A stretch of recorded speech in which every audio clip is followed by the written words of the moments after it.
Hey guys, welcome to the last week of In My Feelings. We are one day away from Valentine's Day, and we are just a few days away from Surge. I can't wait to see all of you guys there. It's going to be such a fun weekend.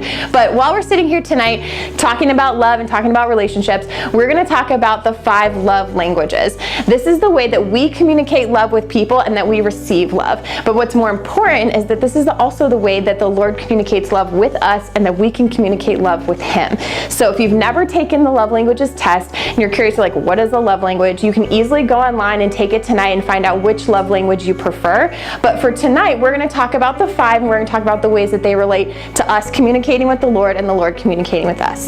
So the 5 love languages are acts of service, quality time, gifts, physical touch, and words of affirmation.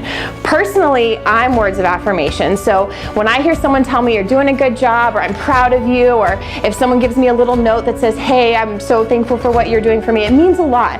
And when I don't receive those words of affirmation from the Lord, be like, God, why aren't you talking to me? It can seem kind of confusing, but really the Lord communicates with us every day through His scripture and through our peers who give us those words of affirmation. So that's just one example of how words of affirmation could pertain to you or pertain to me. We're also going to talk about Mary and Martha. So Mary and Martha had Jesus over. They were having a little get together, and Martha opened her home and she immediately started cleaning and serving Him, because for her, maybe that was her love language. Whereas Mary sat at the feet of Jesus because maybe her love language was quality time. So throughout the scriptures, you can see that there's lots of different ways that we communicated with Jesus and that He continues to communicate with us.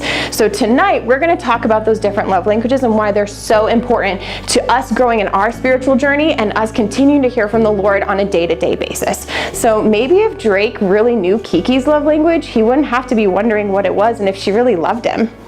Just a thought. Break up into your groups and enjoy your discussion.